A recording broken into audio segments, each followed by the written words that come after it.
is going on, everybody? Welcome back to another episode of Weekly Dose of Dano. This week's guest is super exciting. I know in that promo video, I wasn't going to be able to fit in everything that he does because he's a super busy man, super successful, and I'm really glad that he's on here on the show for you guys. So whatever questions you may have, don't be afraid to ask him. My man Joshua, how's it going? Don't be afraid to ask him. He's just so open and he's just ready to share all his information with everybody out there because we all need to learn. And John, I know I see you in the back room right there.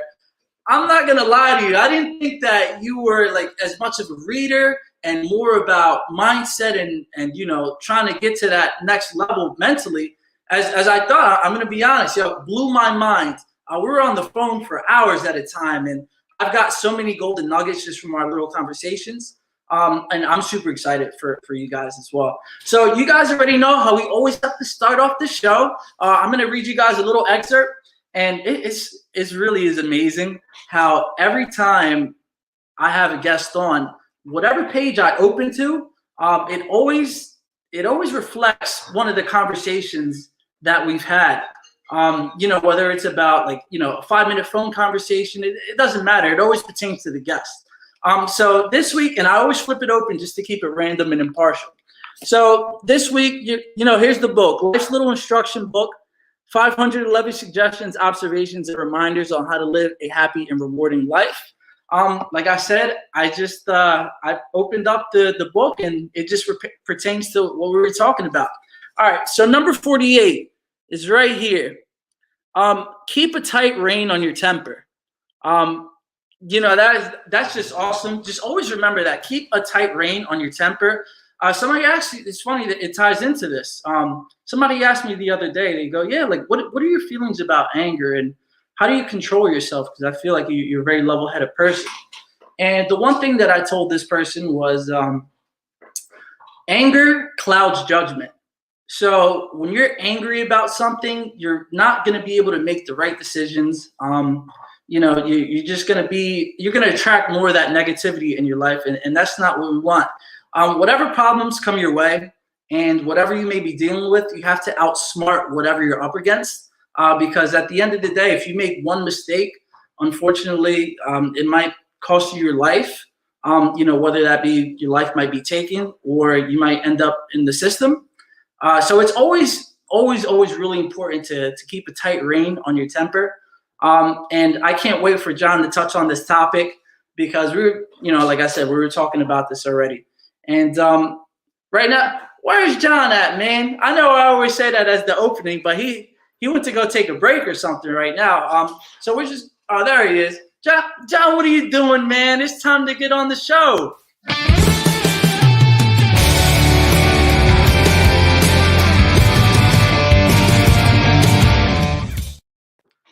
What's going on, John? How you doing, brother? I'm good, and yourself, man?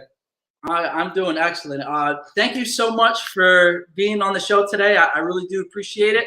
I know you're about to drop some fire today. So everybody, if you're watching this right now, please comment and please share this video because we're going to help somebody. That was actually the first time I wasn't joking. But we're going to help so many people out today. So please share the video and share your comments. John, I need you to touch on that topic for me, brother. Number 48, always keep a tight rein on your temper. Why is that important to you? Wow. I think that's probably one of the strongest part of living your life. One is because your emotions control everything that happens in the world. Your emotions is what determine where you go to this point from today, tomorrow, the next day, the future. And it can hurt you before it can even go any farther. If you look at it from a different perspective, they say your past will hurt your future. Well, did your past hurt your future by the fact that you allowed your emotions to control it? Or did it hurt your future because you just was sitting there thinking logically outside the box or inside the box, depending on how you put yourself in that situation. But more than likely, determine what you're saying is emotions. Emotions determine everything that happens in life. Everything.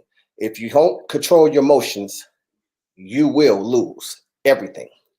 Yeah, and I love that you're touching on that because you know better than anybody how to keep a tight rein on your emotions. Because growing up for you, I remember we were having this conversation. It wasn't the easiest, and it wasn't the best. There's people always trying to test you and see how far they can get.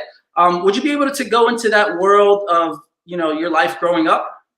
Yeah, I mean, of course, I was born and raised in San Francisco. I was born in Hunters Point, raised in Sunnydale. So I was born in both projects, two different projects, which end up being beefing with one another. So I got family in Hunters Point, and I got family in Sunnydale, and being in the middle of that was not a good look. So growing up in those areas, at the age I was, I didn't know how to control a temper. I didn't know anything about a temper or emotions. I just knew that it's survival.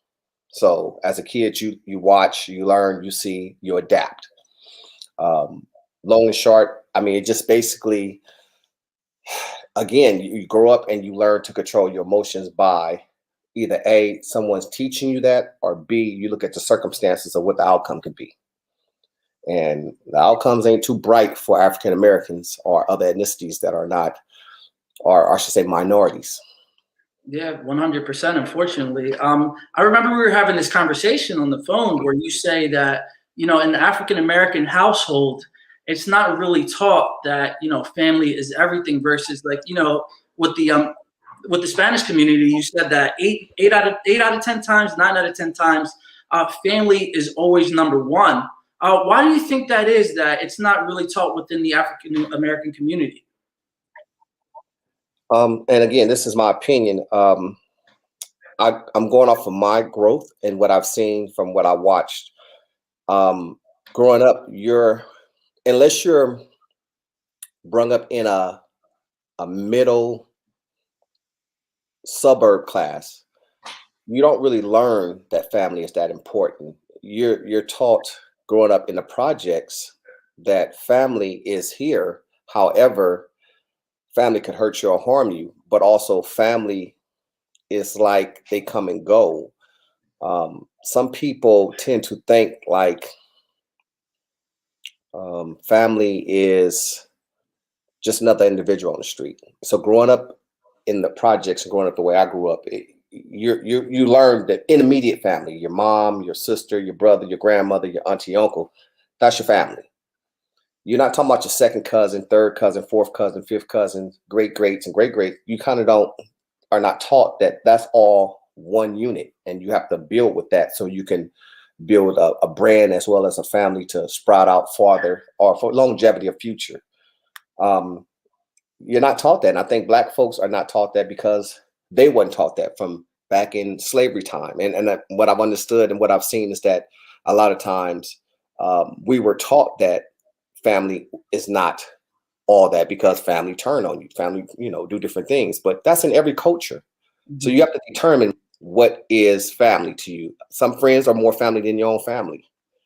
But in the Black culture, it's rare you find a family that holds the value of family like other cultures. Like when you look at the Asians, their family is huge and they all unite, whether they're good, bad, and ugly, they do. It's rarely you see in African Americans. You see in a Hispanic, you see a lot of Hispanic families, huge. But Black African Americans is rare. I mean, it's really tough. And then a part of it is what we were taught. I mean, you think logically, what we were taught. What were we taught? So when does that tradition break? When do they break that tradition of what we were taught? Somebody has to stop and change it. And when do you change it? That's the question there. Yeah, 100%. Would you say for your own personal experience, did you break any generational curses for your family? Financially, I broke some, but as far as family, I'm slowly but surely embracing it and teaching those in my family that are up to learning generation growth, generation rules. I mean, not rules, but generation of cultures of things that we should know. But it's even tough then because you still got your cousin over here to the right that he's just determined to do what he do. You can't change that. He's going to be him. Then you got your cousin over here that thinks they're sedity, they're God's gift to the world, and they're better than everybody. And then you got your family in the middle that may be lower class, and everybody's judging them. So it's a tug of war. It's a big pull. You got the cousins that are drug hits, the cousins that are different sexualities. You got your cousins that are thieves. You got your cousins that are well off, and they don't deal with you. I mean, it's a tug of war. So you have to figure out a way to put yourself in that place. And me, I was brought up where my mom was one in the middle that kept all the sides together. Mm-hmm. My mother was the go-to. Yeah. Everybody loved her. So the middle section, she was always able to get to every side. And I'm kind of in the middle of that too as well. But the only difference is I don't have the patience for a lot of, the nonsense and the foolishness. If you don't want to do nothing with your life, I can't make you. Yeah, 100%. And, you can lead a horse to water, but you can't make him drink. Who knows that? So I kind of want you to go into the financial aspect to maybe help somebody out there that's watching this right now. What are some of the different practices or maybe some of the different tips that you've learned that, it kind of blew your mind because you never heard of anything like that growing up? Growing up, we were on welfare. So my mother was a great mom, awesome mom. However, she never learned wealth, the idea of having wealth, the idea other than welfare, work a 9 to 5, go to school, get a picket fence, get married, the standard United States of America rules of what they say that you should have. And for me, I refused to live that way. So I had to find a different way and a different route. So as I've gotten older and I start to notice that as a Black man, and probably all men, but as a Black man, life is hard. For one, my color of my skin. People don't believe that, but it's the truth. The color of your skin makes a big difference. That's first one. Second, jobs. When you go to get jobs and you educated, that's another conflict because now you got to fight with that because you got somebody that's in there that knows somebody because they're friends or their family and they could get the position better than you, but you educated more and got more experience. That's another strike. Then number 3, being strong. Size. So those strikes made me think of what it would be a better way and what's a better way of living your life and making a better way of streaming of it. Well, let me rephrase that. A better way to have successful life. And for me was having 7 streams of income. So creating those incomes were very important to me by doing one thing first. Find a way to earn my first set of income, which would be a job. My second would be profit of income. That's like buying and selling things. Right? Whether it's eBay, whether it's Facebook, whether it's Craigslist, whatever you can find that can be sold. My third list would be interest income, which would be more like loans. So say you have family members that you can loan money to, but you can get it back with interest, or you have someone that you can go through a program online that allows you to loan money and get interest back in a certain amount of time. My third one was dividend income, which is stocks. You definitely want to get your money in there because that's something that no one teaches you or have taught me at a young age. I had to learn at an older age. And stocks and dividends, which paid you for the rest of your life. Fifth was rental property, which was more of a fact of owning property with residual money coming in from there, as well as the ability to focus on what's the word I'm looking for? Generation wealth. So that way you could pass that down to the next person, the next person, the next person in your family. Number 6 would be capital gain income, which is assets of increasing value, assets that gain value, old school cars that gain more value, paintings that gain value, anything that can bring a huge value to over the years. And then last is royalty income, which is usually either a book, music videos, music, something that's can be online for the rest of your life. So once I figured out those 7 ways to have an income, I figured, okay, I got that. And then it came as epiphany, like about maybe 10 years ago. I'm listening to this guy talk online and he's talking and he said the same exact thing. I was like, got it. I'm on the right path. He hit me. Yo, that's what I'm talking about. You guys better have your pen and your paper right now, because these aren't golden nuggets. These are gold mines right here. He's setting you up for the blueprint in order to better your life. What can you explain how important a blueprint is versus the idea of just receiving money or it being thrown at you? Yeah, blueprint is like, it's the map to get where you need to go. Where someone that just give you money, they just give you something, so you expect people to. So here's an example. A lot of kids today feel entitled that they deserve what they get, and some of them do deserve it because of what they do.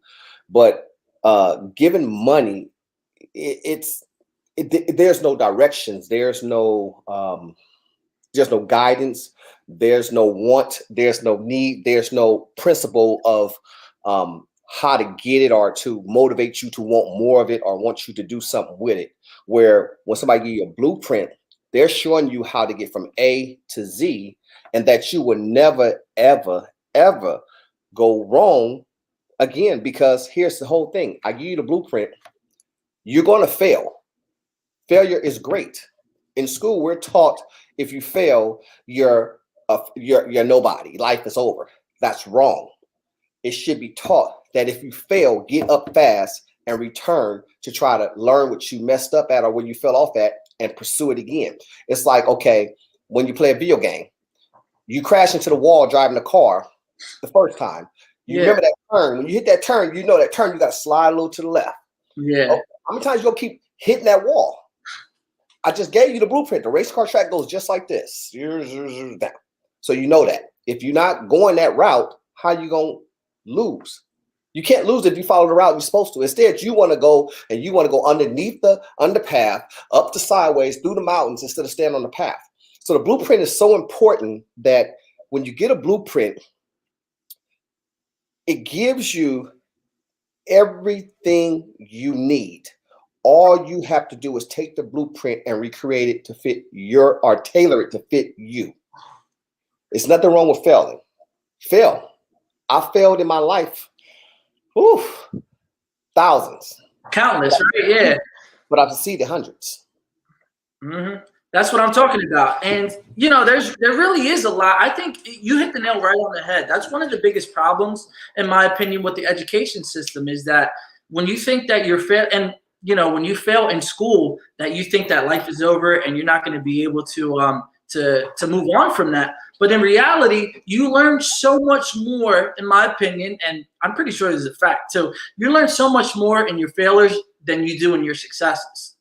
Yeah. So I remember we were having this conversation. I'm telling you, we talked about so many things on the phone, guys. There was this conversation specifically we had on the phone about you and your acting career. And you told me one thing that really stuck out to me, and I want you to elaborate on this point. You said when you first started getting your, applying for different roles and going to, being an extra, whatever the case may be, that you will rather receive, 90 no's just to receive 10 yeses. Yeah. What's the significance of that? So here's the thing. In my process, so for the record, 3 years, now 3.5 years I've been acting. In the beginning, you excited, I guess, to want to just get there. You want to get to the end of that road. You want to be at the end of that finish line. For me, the 90 no's were like a journey of saying, okay, you got to do A, you got to do B. You can't skip and go straight to D and E. You got to do C, D, and E. And each time I end up getting closer by, for example, meeting the DPs. You start to learn their names. You start to see who's the head person in charge, who you need to be close to. And if they start to get to know you, they start to kind of groom you a little bit. So I might have failed and need to get a chance to walk as a background in this scene of Ant-Man, where let's say Larry Fishburne and T.I. was, but he made sure that I'm on the next day where, yeah, you might have walked, but you only worked that one day. So I failed the first day. Okay, but guess what? The second day, I worked. I got a check. Mm-hmm. So that's part of that failure. So for me, I when I do auditions now that I am a principal and I'm getting lead roles, um, I can go audition and I know once I walk in or once I get the call that I got the audition, I got the role. Now it's my job to walk in there and make you want to keep me with the role. Mm-hmm. And that's how I logically think about it. So let's say I got the job. Now I gotta convince you that I'm the person for the job and you should keep me at the job. So if I can't convince you, okay, I failed. That's first failure. Okay, so I got the first failure. Okay, let's do it again. I get a second failure. Okay, but I keep getting these jobs. So what am I doing wrong to not keep the job? Let's think logically. A, I'm not a complete fit because they have a certain look. First one, possibly. Mm-hmm. Number two, maybe I am a fit, but the body structure is not the right structure. Maybe I'm too dominant or aggressive on what it was. That's why I didn't get it. So you take all those possible thoughts in your head and you put them into one lump sum. And your next audition, you say, okay, I'm going to pull all three of these out my bag. And when I do my lines on my audition, I'm going to try to see if any one of those is something that stuck out. Mm-hmm. And let's say you nail it and you get the job. Well, my failures gave me the opportunity to win the job there.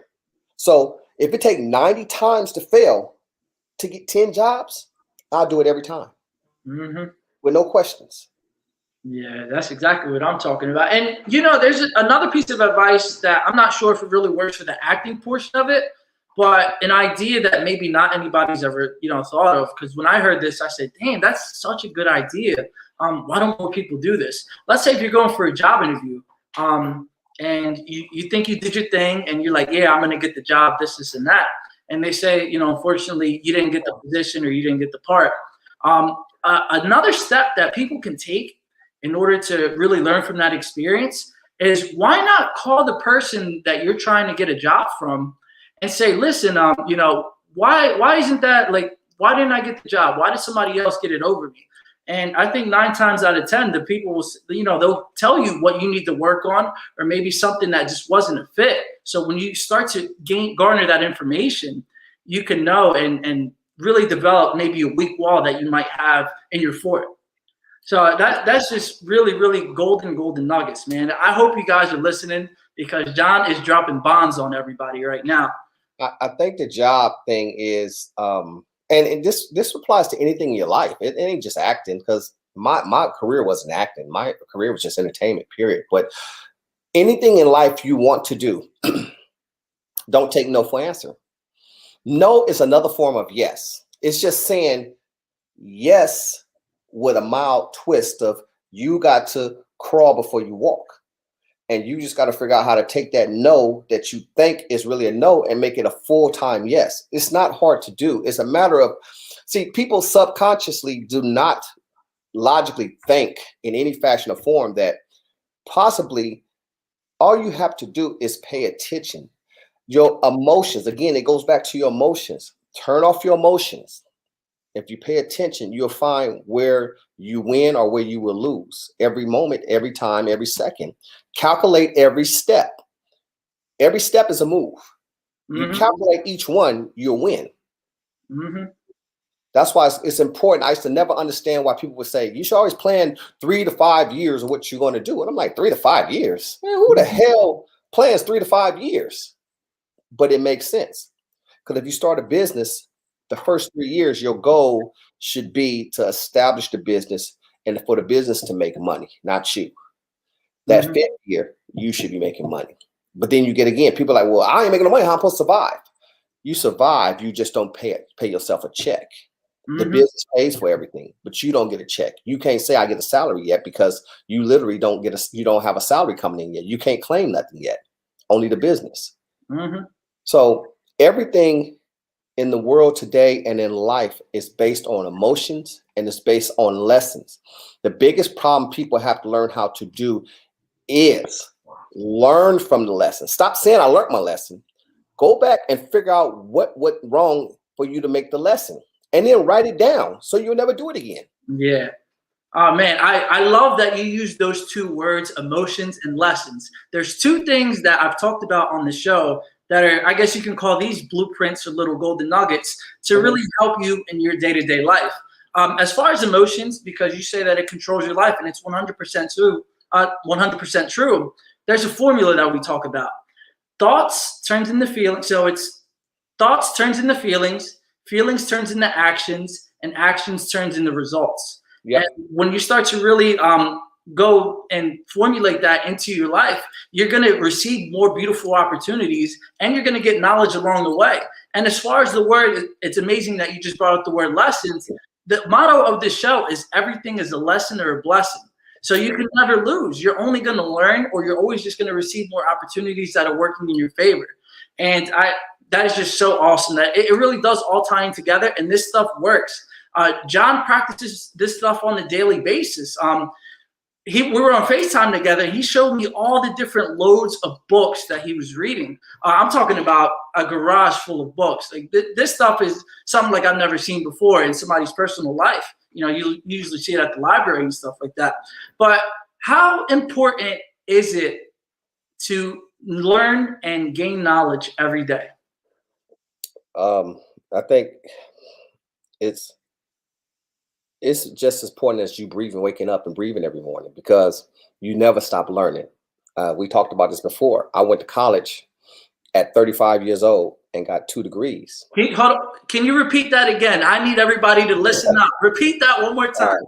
I went to college at 35 years old and got 2 degrees. And the funny thing about it is, now, I don't want anybody saying I'm hating on college or I'm knocking college or I am belittling the situation, because I can speak the big vocabularies and all that too, but I don't. I'm just a straightforward person.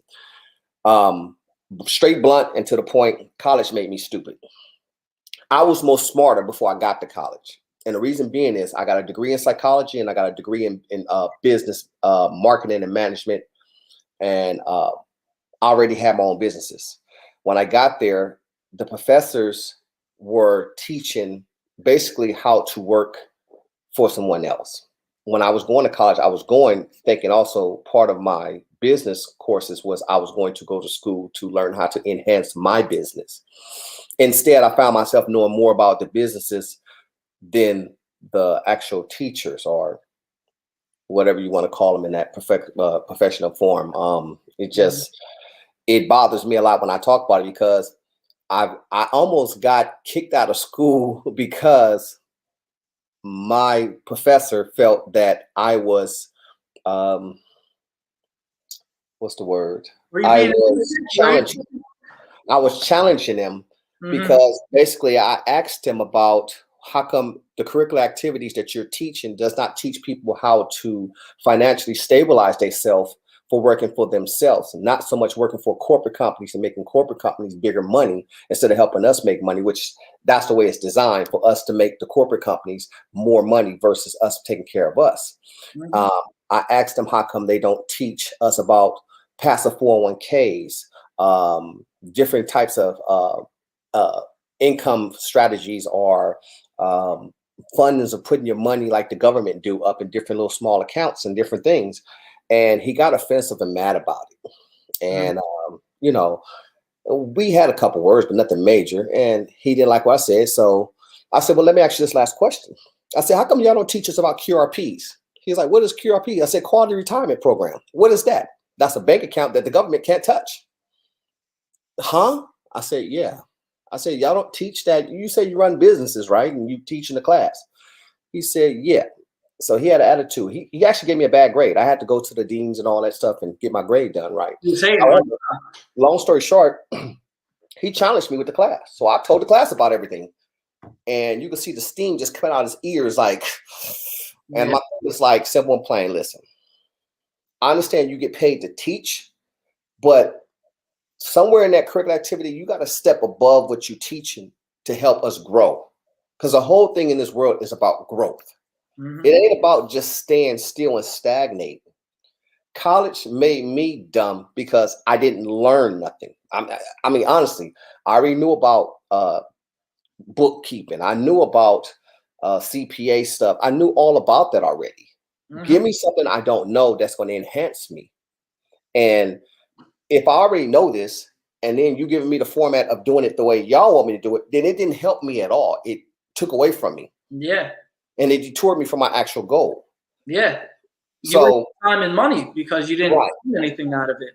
And so I shouldn't say, not to cut you off, I shouldn't say I didn't learn nothing. I should say, let me rephrase that. It didn't enhance me to put me in the position I wanted to put me in. It just gave me a clear view that you should always, if you want to go to college and you want to enjoy the frats, you want to enjoy the fun, the freedom away from your parents and all that, then go as soon as you graduate. You know, that go experiment go feel your oath and your roots at that time at 18 and up. But as an adult, a grown man with a business and stuff, if you ain't already established, or you're not going to be a lawyer, a judge, something in a higher position, to me, it ain't worth it. You better go into trade school. Yeah, 100%. So right now we're going to take a quick commercial break. And when we come back from the break, I want you to tell the story on how you got enrolled in college in the first place, because when I hear about that mindset, it's just something I've never heard about before. So we're going to take a commercial break. Go anywhere. Please, guys, leave your comments and share this video because we're dropping some golden minds up in here. So we'll be right back. Yes, sir.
Welcome back, everybody. That was just a quick word from our sponsors.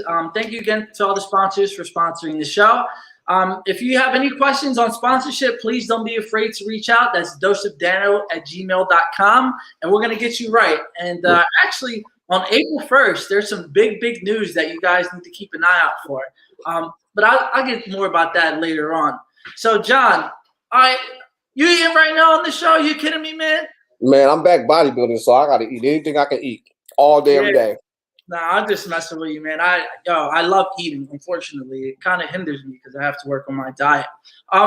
So John, I'm not even sure. We can go down the bodybuilding route, like you were just talking about, or we can go back to the college. How you all got started?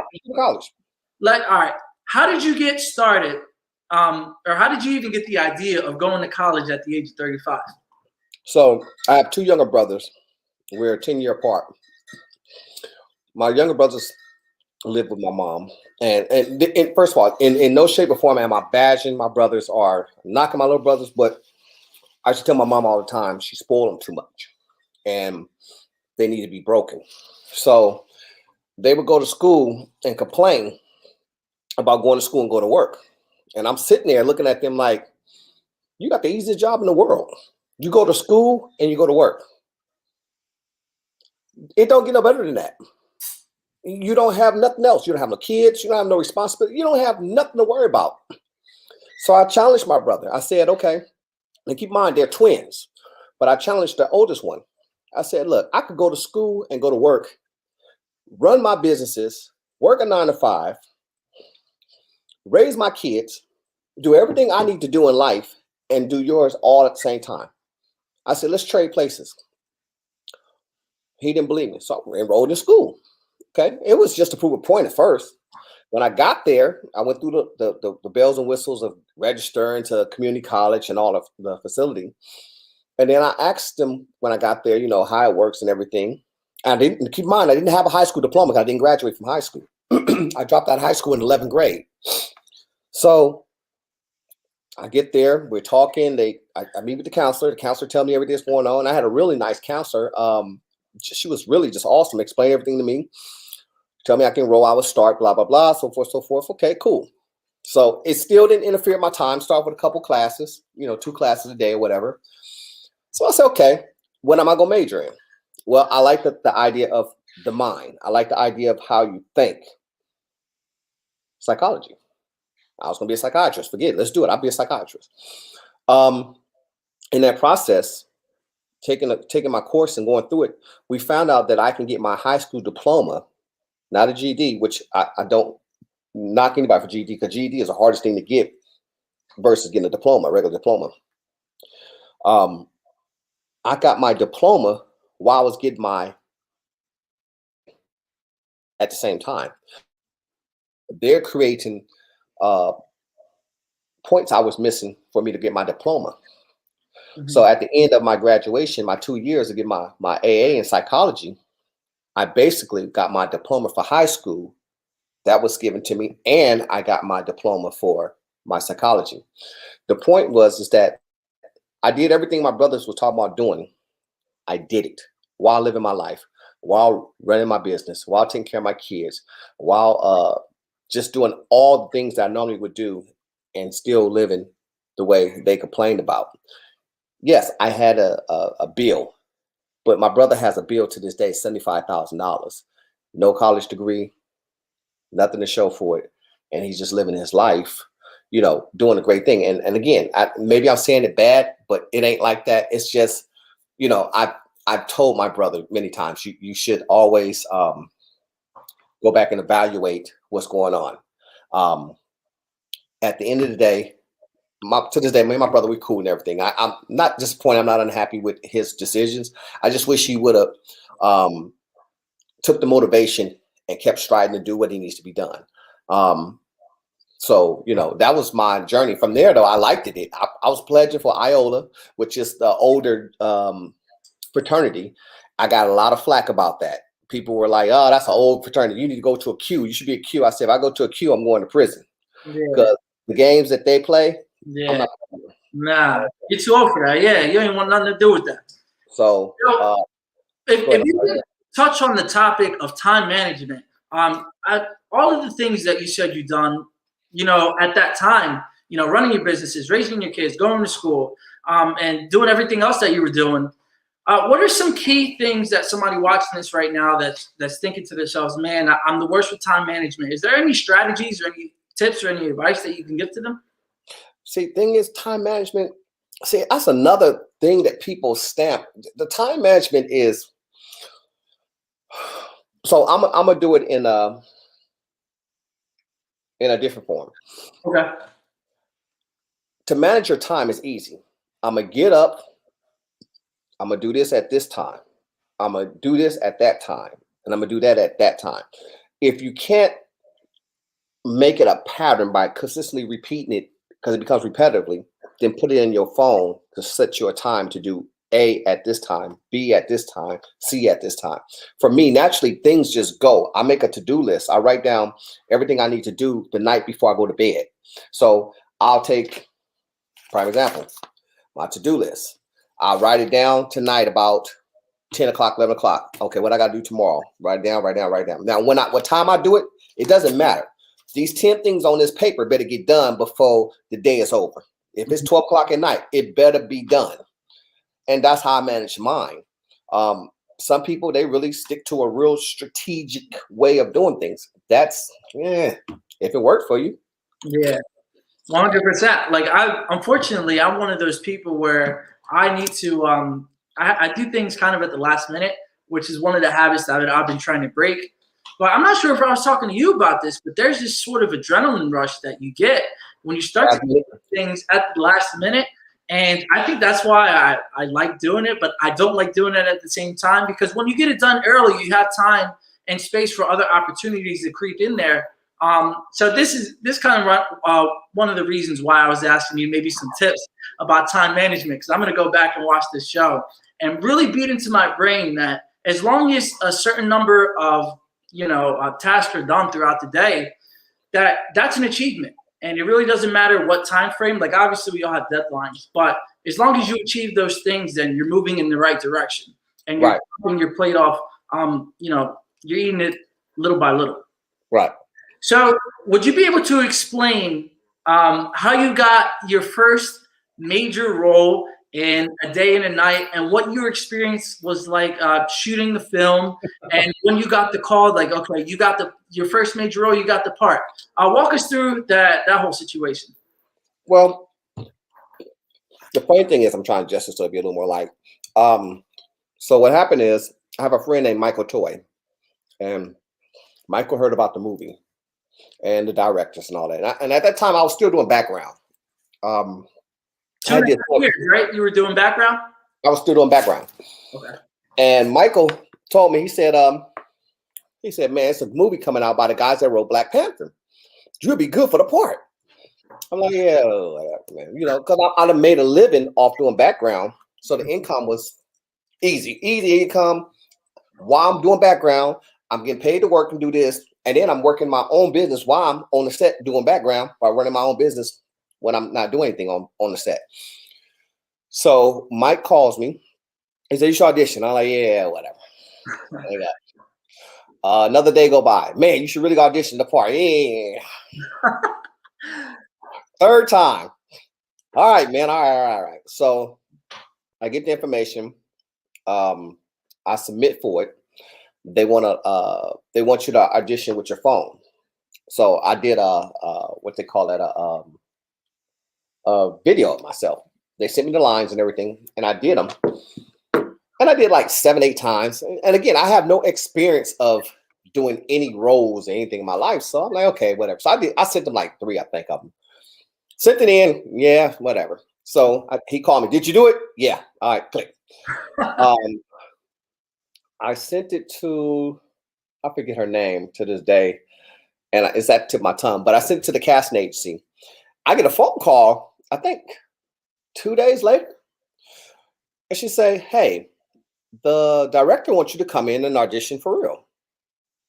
I'm like, huh? Okay. So I find out what my appointment is. And I go down and I meet a lot of other people that's auditioning. And, we go audition. At the time, I didn't know who Joe Robert Cole was. I had no clue who he was. I wouldn't follow movies like that. Mm-hmm. So he's there.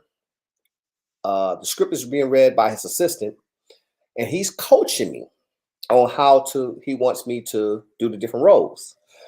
So I'm doing audition. And here's the funny thing. I knew my lines without my paper. But when I got there, I was so nervous for some reason, I couldn't remember the lines. So I had to read them on the paper. And I'm like, I knew the lines from the day I auditioned. They stayed with me forever. So after we're done, audition, I left, talked to a couple people, left. About a week go by. I think it was a week. No, about 3 days go by. I get a phone call from the casting company. I'm like, hello? John, oh my God, you got it. Ooh. I'm like, who the hell is this? This is the casting company. I'm like, okay. And again, it's not resonating with me at all. Still, it's like it's a fucking movie. It's a movie, whatever. I probably won't be doing nothing major anyway, so you know. Yeah. So she tell me about it. She like, you're gonna be a big star. I'm like, okay, all right, whatever. Who cares? I'm already a star. I'm from the projects. Everybody's a star in the projects. So they send me everything over. The next couple of days, I get my paperwork, what they want to pay. What else? Joe wanted to meet me, asked me what my availability was. And what else happened? I because this is now almost 3 years, 2.5, 3 years. We set a date. I came down to the set. And you came down to the set. Is this your first day on set? This is my first time sitting on the set with the big dogs. Okay, yeah. All right. So I get to the set, and now I know all the PAs, the ADs, everybody there, because everybody in the Bay Area that works on these movies, they work on all the movies. So you see the same PAs, ADs, all of them, everybody, you know them. So there's one particular guy that was assistant director there that I've always had a problem with.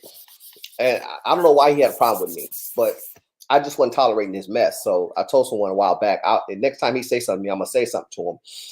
And somebody actually ended up saying something to him for me. So when I get there, I'm on the set. I get on the set, and I get there. That the security is now Mr. Q. Let's walk you over here. I'm sitting there going, huh? What kind of treatment is this? You know, I'm like, what kind of treatment? You know, it's new treatment. So they walked me over to where Joe was, and he's under the tent with the camera. They're running the camera. He's looking at the screen while they're filming, and he tell him, come here, set him down, give him headphones, put them on. I'm sitting down. I'm looking like, okay, I'm in the seat. I'm watching the screen with him right next to him. And I'm like, that's when it hit you? Yeah, I'm like, am I supposed to be here next to him? Next to the director. So it's starting to sink in slowly, not much. So long story short, after we were done, we talked. I did a little due diligence on him after I found out who he was and what was going on. And we had lunch. So after everything was done, we went and had lunch and all that stuff. And we talked a lot about me versus the movie and the script, because he wanted to know about me and my history. And I explained it to him. And very, just really outgoing and energetic, and was like, perfect. I picked the perfect guy. And I asked him, I said, why you pick me? He said, you fit the description. I said, but the description of the movie, I never played that kind of dude. I'm the other dude. Mm-hmm.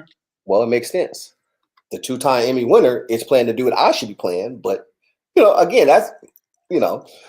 So, I was like, okay, I'm not the square. I came from the, but it was an opportunity. I loved it. I was blessed with it. I was on the set 3 days, just meeting everybody and talking, and meeting Ashton was fun and exciting. That dude is so hilarious. Kelly, who plays my girlfriend in the movie, she was so cool. Jeffrey, on the other end, like I told you before, he kind of frustrated me, because I was like, when he gave me the nugget, I just was like baffled. I had that look, like when a dog look at you like, ooh. Yeah. You had your head tilted? Yeah, I was like ready to go hit him in the back of the head. Like, now, what are some of the different lessons that you've learned from acting that you implement on your day-to-day life? What not to do. What not to do. Mm-hmm. My day-to-day life is like, everything is an act. Mm-hmm. Everybody's acting. Everybody's an actor in today's world. Everybody's playing a position, a role. It's just, what role do you play? And is your role truly you, or are you pretending to be somebody you're not? Mm-hmm.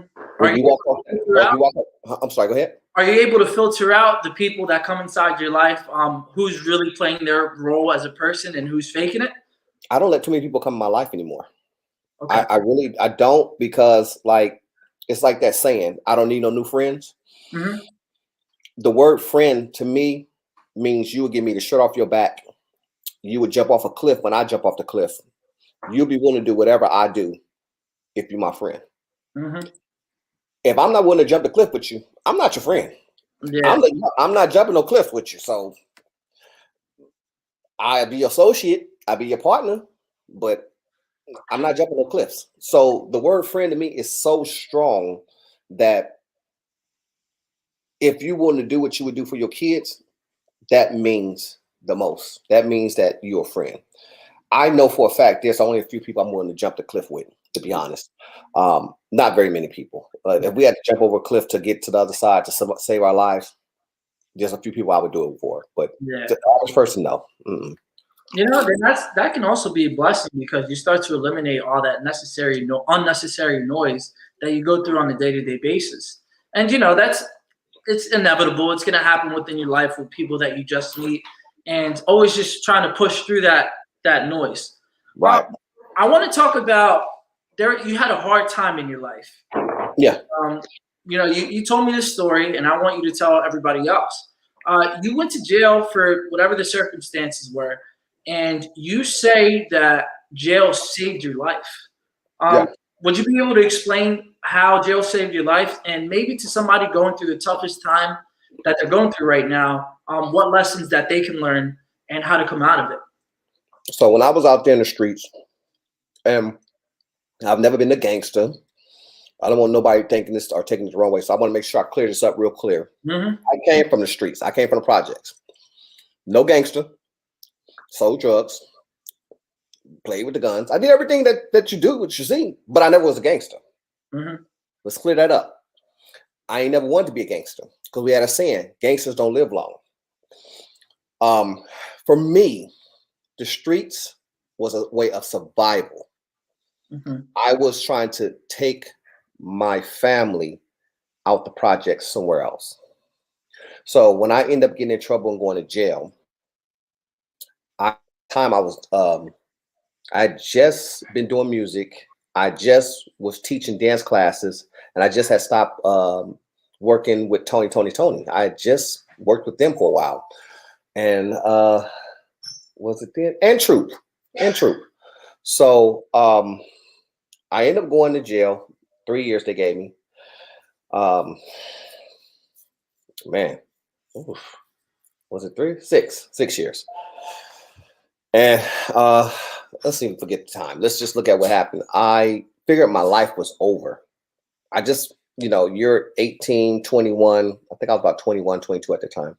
No, I was 19. My whole career is over. My life is over. Somebody give you that kind of time, you like, it's over. It's done. Everything I worked for is gone. No evidence, no proof, no nothing is gone. However, I get there. While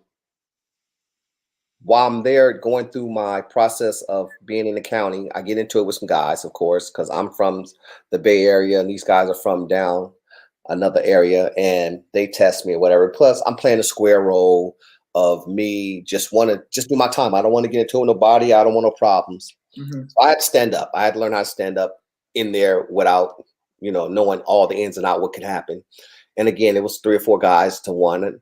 And I mean, I held my ground, but I mean, it's only so much you could do with 3 or 4 guys while you locked up. You start to be able to whip both of them or all of them at one time. You kind of, something gonna happen. Yeah. So I held my ground just a little bit, and then I finally got jumped. But at the end of the day, when I was sentenced, feeling the way I felt suicidal. And I didn't know what suicide felt like. I didn't know what it meant. I just knew that I didn't want to spend the rest of my life in jail when there was no evidence of anything to prove that I done anything. Mm-hmm. So I took a rope. I'm not a rope. I took a sheet. And I think my cellmate, which was an OG, he was a really older guy, OG. I think he was either asleep or, I think he was asleep. I took it and I tied it up high as I could to the cell, put it around my neck. And I tried to literally hang myself. He seen it, grabbed me, pulled me to the ground, and told me, quote for quote, youngster, I don't know how much time you got, but it ain't worth this. When we sat down and talked, I told him what it was. He told me exactly. Your first year going to be hard as hell. After that, everything just going to fly.